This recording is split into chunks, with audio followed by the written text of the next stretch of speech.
Hi guys, doon magkaroon tayo ng shoe review ng 361 degree DVD 1.5. Isa sa pinaka-paborito kong sapatos last year yung DVD 1. Parang nasa top 1 ko nga siya sa best outdoor shoes. And up until now, marami pa rin naghahanap ng sizes niya. Marami nagtatanong kung saan pa ba makakabili ng DVD 1. Sad to say, wala ng DVD 1, out of stock na. Pero may good news, meron ng 1.5. Samahan niyo ako, i-review na natin to. Let's go!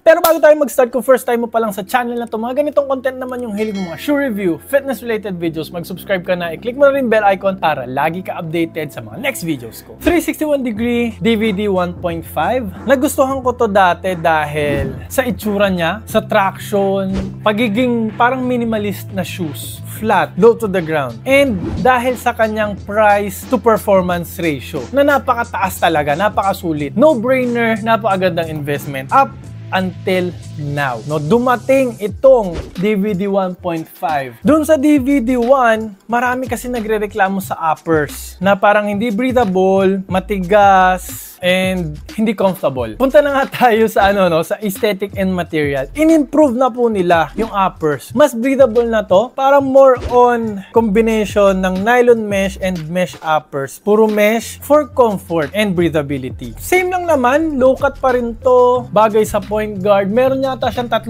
kulay na mapagpipilian. And ang kagandahan nitong DVD 1.5, merong size 47. May mga big sizes. Same outsole na Rubestech, one of the best, kaya ako siya nilagay sa top budget outdoor shoes last year. Top 1 ko siya dahil dito. Energy X, very responsive na foam. Meron ding TPU plate. Ito ang gusto ko, no? Yung TPU plate niya na mula dito sa forefoot hanggang sa likod, sa heel counter. So, very supportive po talaga. And tingnan nyo tong leather din sa likod, itong external heel counter niya. Ang ganda ng leather, hindi siya mukhang mumurahin. Hindi siya chipipay. So, dahil dyan, aesthetic and material, bibigyan ko to ng mataas na score na 9 out of 10. No, mataas pa rin kasi hindi ko nga nasama, may torsion plate pa rin naman. So it gets the job done, better uppers for me kaysa sa version 1. So mataas po talaga. Sa traction, hindi na natin kailangan mag-usap nga yata No, iskura na natin.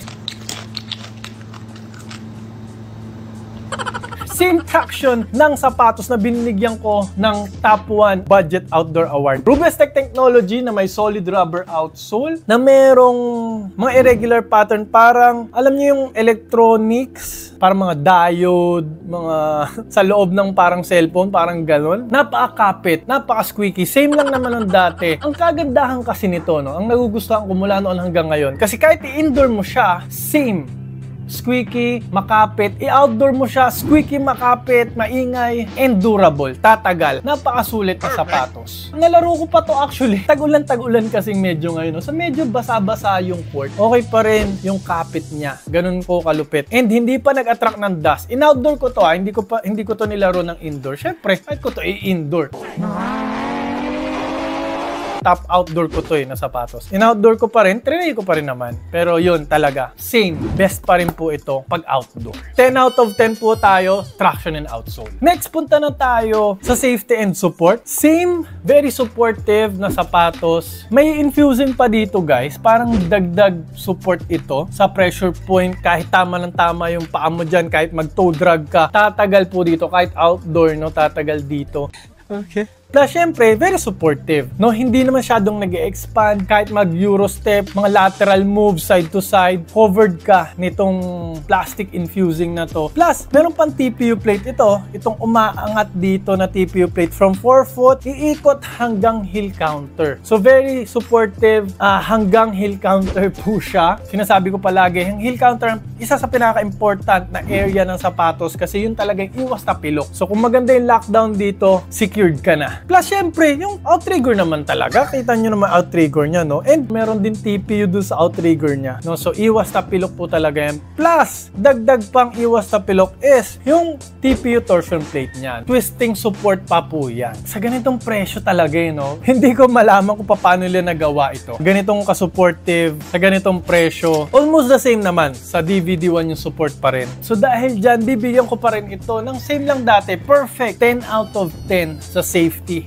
and support. Next, punta na tayo sa fit and comfort. Parang mas ano to guys, mas okay yung fit nito. Medyo mas wider siya dun sa DVD-1. Medyo narrow yun eh. Yung entrada niya medyo mas masikip. Ito medyo mas wide. Parang regular. At least regular. Hindi siya talaga wide foot friendly. Kung wide foot ka talaga, kailangan mo mag one size up dito. Huwag kang mag-alala kasi meron siya mga bigger sizes. No, up to size 47 po ito. Plus, magaan pa rin. Katulad nung dati. So, for a size 46, nag-46 ako guys, by the way. 445 grams. Medyo mabigat pala rin eh, no? To be honest guys, hindi ko ramdam yung bigat niya. Parang magaan pa rin siya for me.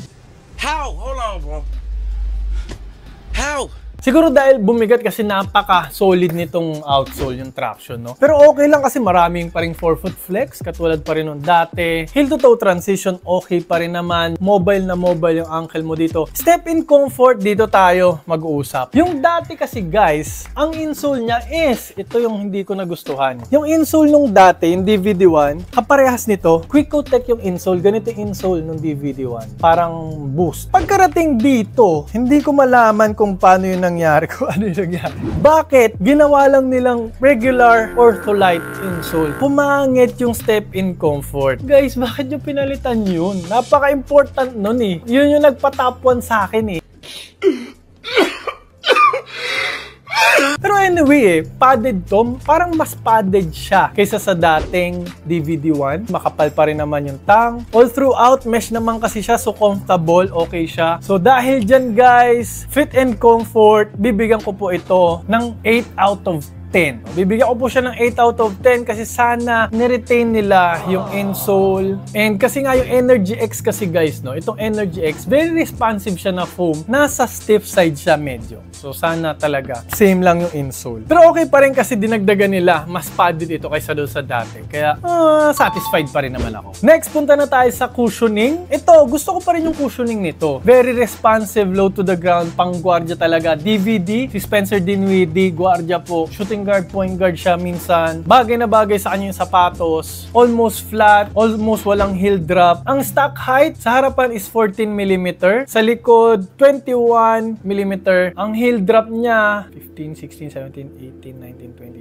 21. So 7mm yung drop niya, which is okay. Gusto ko yung ganun. Healthier sa paa, healthier sa tuhod. Almost minimalist shoes, kaya ako siya nagustuhan. Plus yung Energy X kasi very responsive to. No, very bouncy. Kahit on a stiff side siya, gusto ko siya. Hindi naman sobrang tigas. No, meron pa rin compression. Anyway, lalo na expose yung foam eh. So yun yung gustuhan ko rin sa DVD. In-expose nila yung foam. Kaya ang ganda ng bounce, ang ganda ng impact protection. Plus may torsion plate pa dito. Malaki-laki rin yung torsion plate. So, may energy return pa rin po. May snapback. Kaya gustong-gusto ko dahil you feel fast, you feel quick. Very responsive na shoes. It gets the job done. Kahit hindi siya carbon fiber, okay siya sa akin. Bibigyan ko po siya ng 9 out of 10 sa cushioning score niya. Next, punta na tayo sa price tag. OMG guys, napakamura niya to start with. 2.6 to 2.8. Ganong presyo. Bibili na lang kayo ng mumurahing insole siguro. Kasi yun lang yung big deal eh. Yung ganong insole, siguro may mabibili nyo na 200 na magandang insole for this. Para same feeling na. Kasi yung uppers, upgrade siya sa DVD-1 eh. Sa ganong price, makukuha nyo pa rin yung classic na DVD-1 na sapatos. For me, napakagandang investment. Hindi na dapat kailangan pang pag-usapan ng matagal. 10 out of 10 po talaga yung score ko dito. Price tag,